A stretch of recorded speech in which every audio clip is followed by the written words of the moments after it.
NCERT computer science chapter 5 getting started with Python.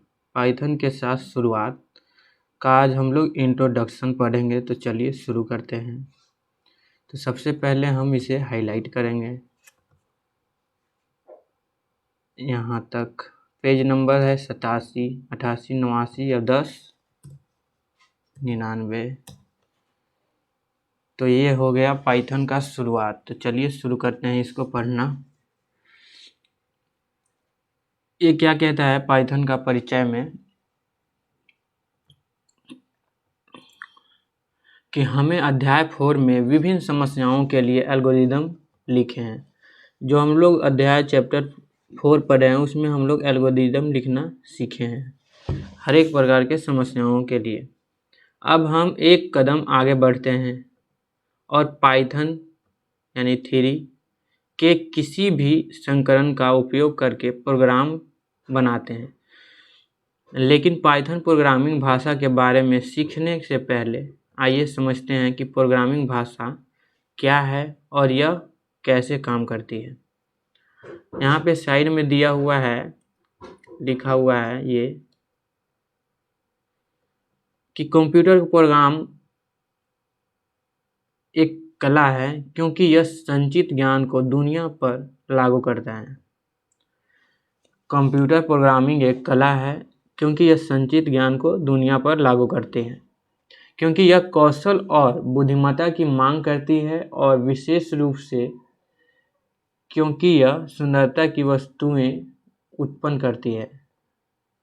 यह programmer जो अवचेतन रूप से खुद को एक कलाकार के रूप में देखता है, वह जो करता है उसका आनंद लेगा और उसे बेहतर करेगा। ये डोनाल्ड नूथ के द्वारा कहा गया लाइन है। आगे यहाँ पे हम लोग देखते हैं कि प्रोग्रामिंग भाषा क्या होता है और यह कैसे काम करती है। तो यहाँ पे बताया जा रहा है कि कंप्यूटर द्वारा किसी विशेष कार्य को पूरा करने के लिए निष्पादित किए जाने वाले निर्देश को एक क्रमबद्ध सेट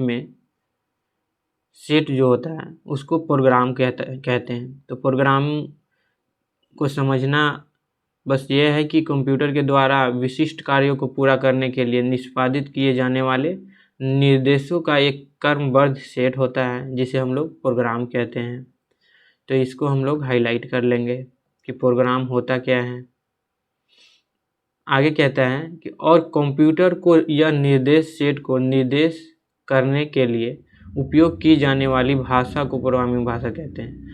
जब हम लोग किसी क्रमबद्ध सेट को या मतलब प्रोग्राम को लिखने के लिए जो भी निर्देश सेट को का माने यूज करते हैं, उपयोग करते हैं जो भाषा का, उस भाषा को हम लोग ही प्रोग्रामिंग भाषा कहते हैं।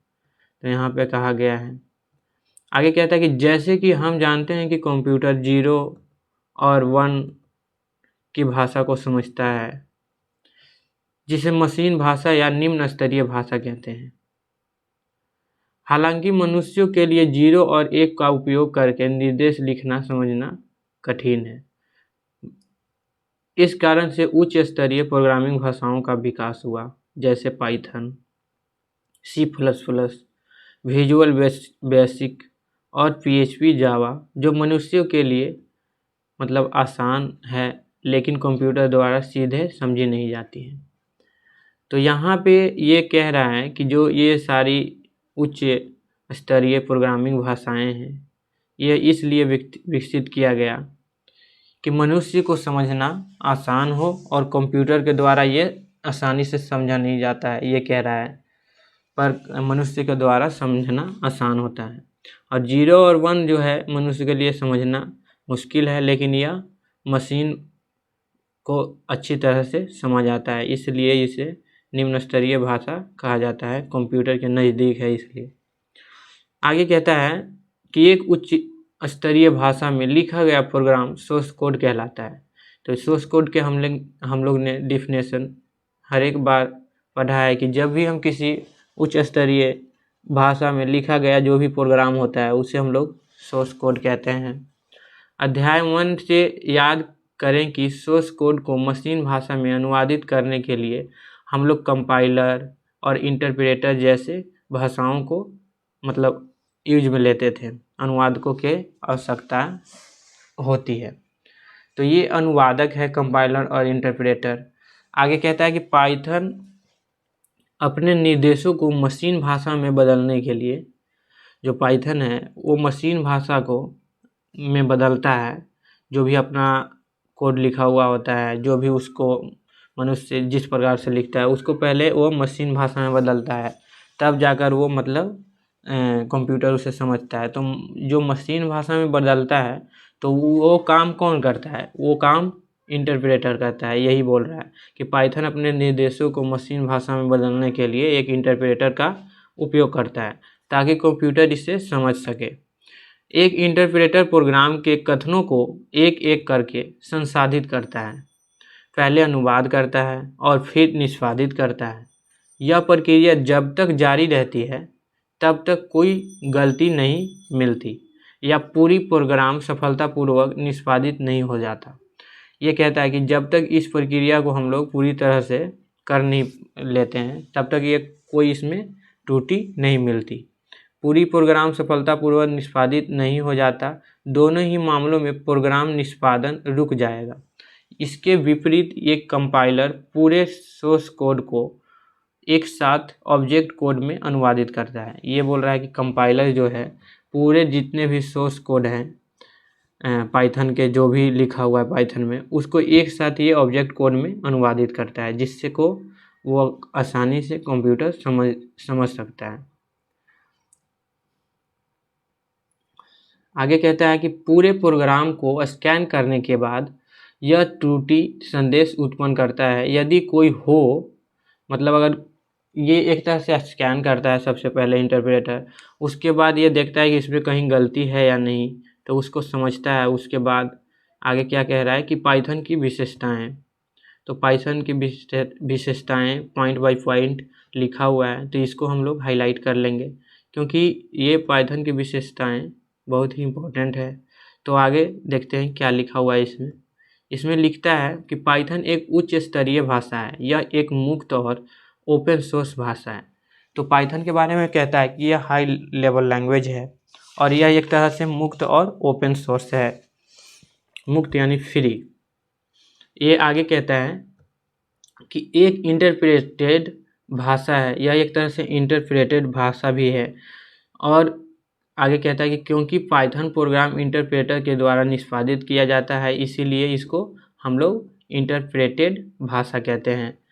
आगे कहता है तीसरा नंबर पॉइंट में कि पाइथन प्रोग्राम समझने में आसान होते हैं क्योंकि इसकी स्पष्ट रूप से परिभाषित सिंटैक्स और अपेक्षाकृत सरल संरचना होती है।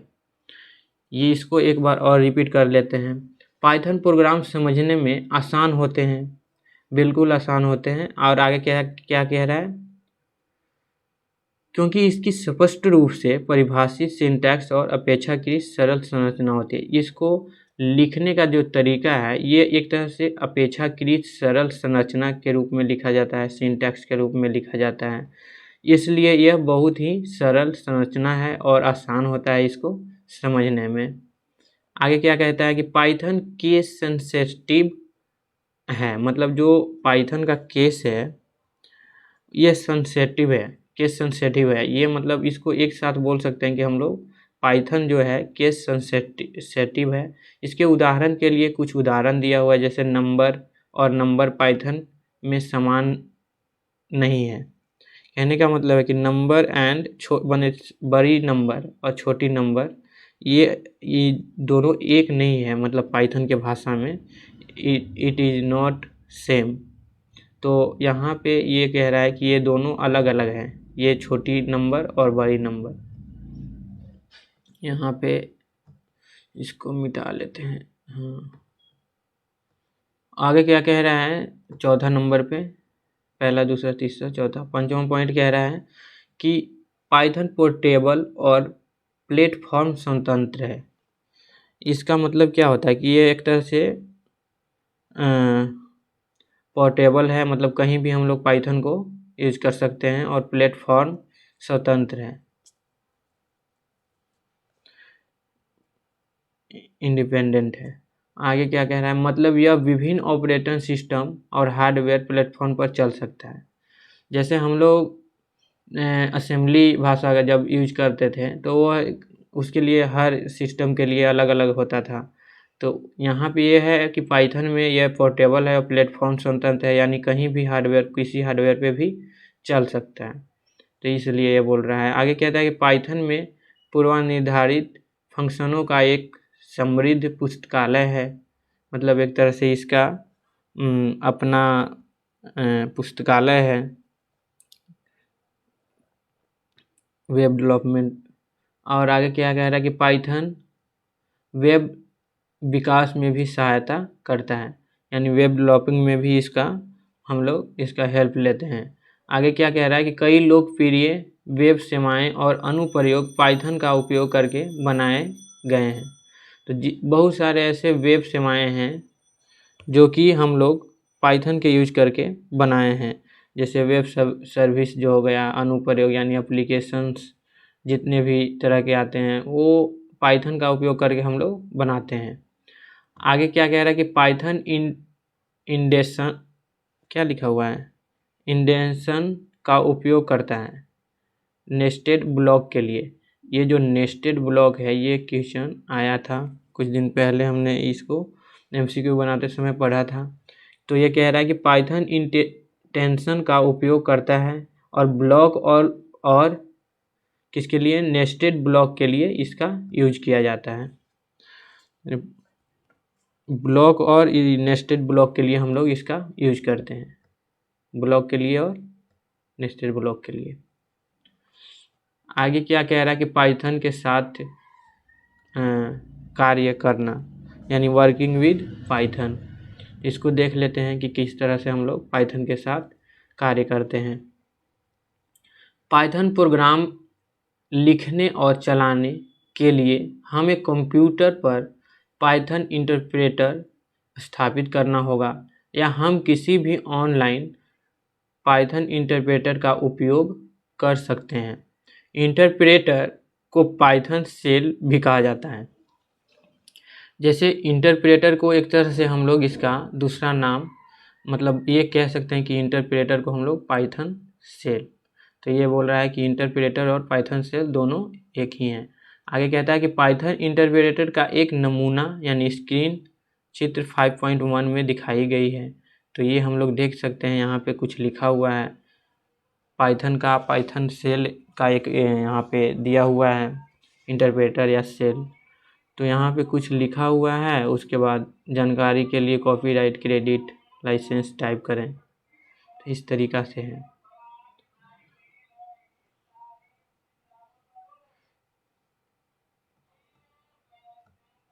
ये पाइथन इंटरप्रेटर का शेल दिखाया गया है। इसमें पाइथन 3.70 शेल दिखाया गया है और इस तरह से यहाँ पे बताया जा रहा है कॉपीराइट और क्रेडिट और लाइसेंस टाइप करने के लिए कह रहा है। आगे देखते हैं किस तरह से हम लोग यूज करते हैं। ऊपर दी गई स्क्रीन में, जो भी ऊपर दिया हुआ स्क्रीन था उसमें प्रतीक पाइथन फॉर्मेट है, फॉर्मेट लिखा हुआ है पाइथन का, जो संकेत देता है कि इंटरप्रेटर निर्देश लेने के लिए तैयार है। हम इस फॉर्मेट पर कमांड या स्टेटमेंट टाइप कर सकते हैं और पाइथन इंटरप्रेटर का उपयोग करके उसे निष्पादित कर सकते हैं। तो ये तो एग्जीक्यूट करने के लिए बोल रहा है कि हम एक तरह से पाइथन इंटरप्रेटर का उपयोग करके इसको एग्जीक्यूट कर सकता है। आगे क्या कह रहा है कि निष्पादन मोड यानी एग्जीक्यूशन मोड के बारे में यहाँ पे चर्चा कर रहा है। तो इसको हम लोग समझ लेते हैं। पाइथन इंटरप्रेटर का उपयोग करने के लिए दो तरीका है। तो पाइथन इंटरप्रेटर का उपयोग करने के लिए दो तरीका कौन कौन से हैं? तो पहला है इंटरैक्टिव मोड और स्क्रिप्ट मोड। तो दो तरह से हम लोग एग्जीक्यूशन कर सकते हैं। तो एक है इंटरैक्टिव मोड और दूसरा है स्क्रिप्ट मोड। तो इसको हम लोग हाईलाइट कर लेंगे पूरा यहाँ तक। आगे क्या कह रहा है कि इंटरैक्टिव मोड व्यक्तिगत व्यक्तिगत स्टेटमेंट को तुरंत निष्पादित करने की अनुमति देता है। जो इंटरैक्टिव मोड है, जो इंटरैक्ट के बारे में बता रहा है यहाँ पे कि यह एक तरह से ऐसा मोड है जो व्यक्तिगत स्टेटमेंट को तुरंत निष्पादित करने की अनुमति देता है, जबकि स्क्रिप्ट मोड जो है हमें एक फाइल में एक से अधिक निर्देश लिखने की अनुमति देता है। मतलब किसी भी एक फाइल में एक से अधिक निर्देश लिखने की अनुमति देता है स्क्रिप्ट मोड। आगे कह रहा है कि जिसे पाइथन सोर्स कोड फाइल कहा जाता है। तो हम लोग स्क्रिप्ट मोड को हम लोग एक तरह से यहाँ पे बोल सकते हैं कि पाइथन कोड फाइल कहा जाता है। किसको? निर्देश लिखने की अनुमति देता है स्क्रिप्ट कोड को। तो यहाँ से यहाँ तक हम लोग इसको हाईलाइट करेंगे, यहाँ से यहाँ तक। और ये स्टेटमेंट का परिभाषा हो गया कि यह मतलब स्टेटमेंट को तुरंत निष्पादित करने की अनुमति कौन देता है? तो ये देता है इंटरैक्टिव मोड। और एक फाइल में एक से अधिक निर्देश लिखने की अनुमति कौन देता है? तो स्क्रिप्ट मोड, जिसे हम लोग क्या कहते हैं? कोड फाइल कहा जाता है, सोर्स कोड फाइल कहते हैं, जिसे निष्पादित किया जा सकता है। यहाँ पे अभी इंटरैक्टिव मोड के बारे में कुछ और लाइन बताता है, इसको हम लोग समझ लेते हैं। यहाँ पे कह रहा है कि इंटरैक्टिव मोड में काम करने के लिए हमें सीधे इस तरह का फॉर्मेट पर एक पाइथन स्टेटमेंट टाइप कर सकते हैं। जैसे ही हम इंटर दबाते हैं, इंटर दबाते हैं, इंटरप्रेटर स्टेटमेंट को निष्पादित करता है, मतलब उसको एग्जीक्यूट करता है और परिणाम दिखाता है, जैसे कि चित्र 5.2 में दिखाया गया है। तो हम लोग इसको टाइप करने के बाद जब इंटर दबाएंगे तो ये जो इंटरप्रेटर है ये हम लोग को स्टेटमेंट को निष्पादित करेगा। जो भी हम लोग स्टेटमेंट लिखे हैं इसको एक तरह से एग्जीक्यूट करेगा ये। तो यही यहाँ पे दिखाया गया है इस फिगर में। आगे हम लोग देखते हैं क्या लिखा हुआ है।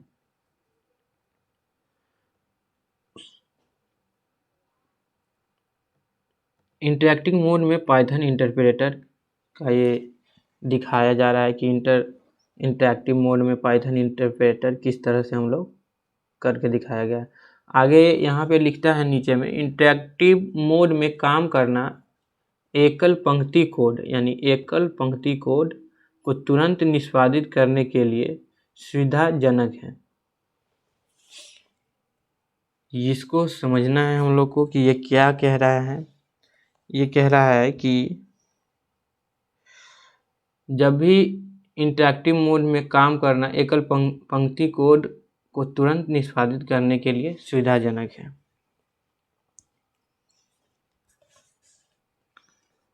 Single line code for instant execution.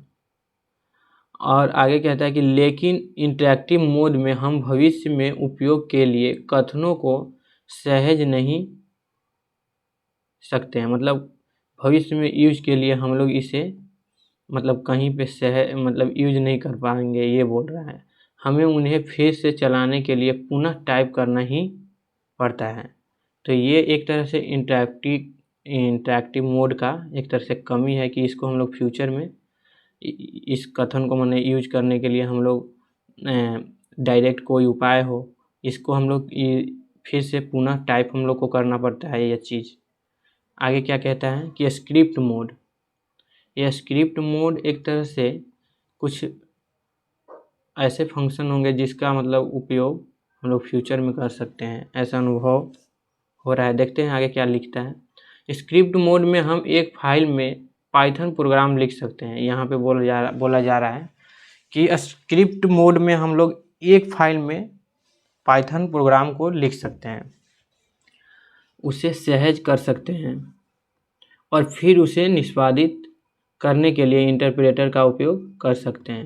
Execution के लिए इंटरप्रेटर का उपयोग हम लोग कर सकते हैं। पाइथन स्क्रिप्ट को ऐसे फाइलों के रूप में सहेजा जाता है जिनका फाइल नाम अंत में py होता है। मतलब ये py इसका एक तरह से नेम हो गया, फाइल नेम। एक्सटेंशन होता है, हाँ मतलब वही नाम उसका। डिफ़ॉल्ट रूप से Python script Python installation folder में सहेजे जाते हैं। किसी स्क्रिप्ट को निष्पादित करने के लिए हम निम्न में से कोई एक कर सकते हैं, इसमें से कोई भी हम लोग एक कर सकते हैं। यहाँ पे 2 गो लिखा हुआ है, इसको हम लोग समझते हैं कि किस तरह से कह रहा है।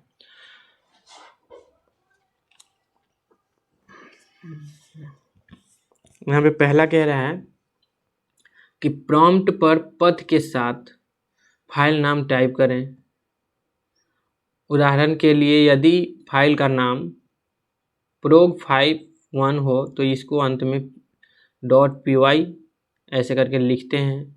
तो हम prog5 से 1 तक ये माने इस तरह से टाइप करते हैं। अन्यथा हम प्रोग्राम को सीधे आइडल से खोल सकते हैं, जैसे कि चित्र 5.3 में दिखाया गया है। तो 5.3 चित्र कहाँ पे है, नीचे में होगा, देखते हैं उसको। और उसके बाद यहाँ पे स्क्रिप्ट मोड को पहले पढ़ लेते हैं कि स्क्रिप्ट मोड में काम करते समय, ठीक है, फाइल को सहेजने के बाद मेनू से रन या रन मॉडल पर क्लिक करें, जैसे कि चित्र 5.4 में दिखाया गया है। तो 5.3 और 5.4 और 5.5 चित्र को देखेंगे तब समझ में आएगा किस तरह से कार्य करता है। आउटपुट सेल पर इस प्रकार दिखाई देता है, यानी 5.5 में चित्र में 3 यहाँ पे चित्र दिखाए गए हैं। तो ये 5.3 का है चित्र, जिसमें हम लोग प्रिंट सेव अर्थ और प्री सर्व कर रहे हैं। तो इसमें file name along with file name यहाँ पे दिया हुआ है और यहाँ पे लिखा हुआ है along with path at the prompt. यहाँ इसका जो यहाँ पे नाम लिखा हुआ है, यहाँ पे ऊपर में prog51 py, और आगे देखते हैं क्या लिखा हुआ है। ये फाइल नेम इस तरह से लिखा हुआ है। आगे यहाँ पे कह रहा है कि आइडल का उपयोग करके स्क्रिप्ट मोड में पाइथन का एग्जीक्यूशन। तो यहाँ पे आइडल का उपयोग करके, यानी ऊपर में यहाँ पे पाइथन सेल दिया हुआ है, मॉडल जांचें Alt X से, और मॉड्यूल को चलाने के लिए एग्जीक्यूट करने के लिए F5 का हम लोग यूज करते हैं पाइथन में, ठीक है। और मॉड्यूल को जांचने के लिए हम लोग Alt X का यूज करते हैं पाइथन सेल में। ये हम लोग को याद रखना है क्योंकि इस तरह का क्वेश्चन पूछता है BPSC TRE 4.0 में।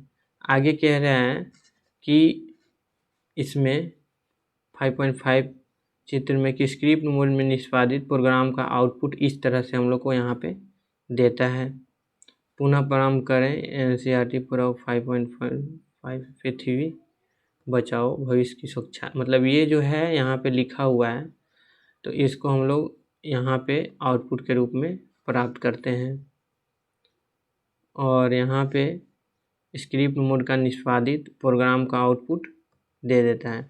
उसके बाद हम लोग आगे पाइथन का जो कीवर्ड होता है, कुछ ऐसे कीवर्ड हैं जिसके बारे में हम पढ़ेंगे। तो इसको हाईलाइट कर लेते हैं 5.2 कीवर्ड्स।